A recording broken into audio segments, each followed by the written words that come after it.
আসসালামু আলাইকুম দর্শক। দুবাইয়ে অর্থ পাচারকারী ৭০ ভিআইপি শনাক্ত, কর নথি তলব। দুবাই যে কত টাকা পয়সা পাচার হয়েছে আমরা জানি মুখে মুখে, কিন্তু জানি না যে আসলে কারা কারা করছে। সেখানে শ্রমিক আছে, বাংলাদেশের টাকা পাচারকারীও আছে। কে শ্রমিক আর কে টাকা পাচারকারী এটা আলাদা করা যায়নি। এর আগে আমরা খবর পেয়েছিলাম প্রায় ৫০০, আসলে তার সংখ্যা ৪৫৯ জন। সেই ৫৯ জন কি সবাই টাকা পাচারকারী? হয়তো তার সংখ্যা আরো বাড়তে পারে। এবং তারা গোল্ডেন ভিসায় সেখানে গেছে। গোল্ডেন ভিসা আপনি জানেন যে খুবই দামি একটা ভিসা। সেই ভিসায় গেলে আপনি ব্যাংক অ্যাকাউন্ট অনেক কিছু খুলতে পারবেন। এখন দেখা যাচ্ছে যে তাদের নামে ৯৭২টি প্রপার্টি কেনার তথ্য রয়েছে। খেয়াল করেন, দুবাই বা সংযুক্ত আরব আমিরাতে প্রায় ১,০০০টা প্রপার্টি কেনার তথ্য আছে। বাংলাদেশ থেকে প্রায় প্রতি বছর বলা হয় ১ লাখ বা ২ লাখ কোটি টাকা পাচার হয়। বুঝতেই পারছেন যে শেখ হাসিনার সময় কি পরিমাণ প্রজেক্ট হয়েছে এবং প্রজেক্টের নামে কি পরিমাণ লুটপাট হয়েছে। সেই টাকা পয়সা কারা করছে? শুধু কি রাজনীতিক না, রাজনীতিকরা, বরং রাজনীতিকদের থেকেও প্রশাসনে যারা আছে, যে সমস্ত সচিব টচিব যে সমস্ত ছিল যারা, সবারই আছে। এবং সবাই মানে তাদের একটা বিরাট একটা অংশ দুবাই বিভিন্ন জায়গায় জায়গায় এ করছে। এখন দুবাইয়ে খবর আছে, দুবাই গভর্নমেন্ট এইগুলো এখন ধরে কিছু বাতিল করবে, কিছু বাংলাদেশে ফেরত পাঠাবে।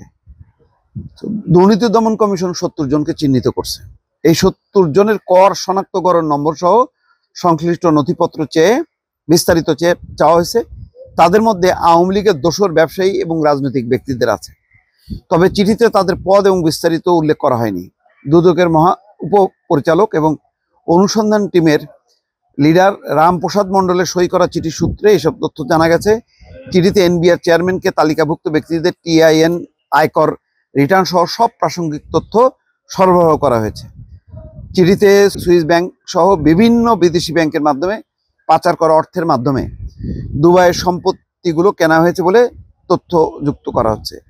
আচ্ছা, কিছু নাম আসছে, যেমন আহসানুল করিম, আঞ্জুমানারা শহীদ, মানে এরা হলো বিভিন্ন রাঘব বলদের হয়তো স্ত্রী, হেফজুল বারি মোহাম্মদ ইকবাল, হুমায়রা সেলিম, জুরান চন্দ্র ভৌমিক, মোহাম্মদ রাব্বি খান, মোহাম্মদ গোলাম মোস্তফা, মোহাম্মদ অলিউর রহমান, এম ইফতেখারুজ্জামান, সাইফুজ্জামান চৌধুরী, তারপরে আছে সৈয়দ ফাহিম আহমেদ, সৈয়দ হাসনাইন, সৈয়দ মাহমুদুল হক, সৈয়দ রুহুল হক, তারপরে গোলাম মোহাম্মদ ভুইয়া, হাজি মোস্তফা ভুইয়া, মনোজ কান্তি পাল, মোহাম্মদ ইফতেখার উদ্দিন। এইভাবে নামগুলি আছে। দর্শক, যে নামগুলি বললাম আপনাদের নিশ্চয়ই বুঝতে পারছেন, সেগুলি কিন্তু পরিচিত নাম না।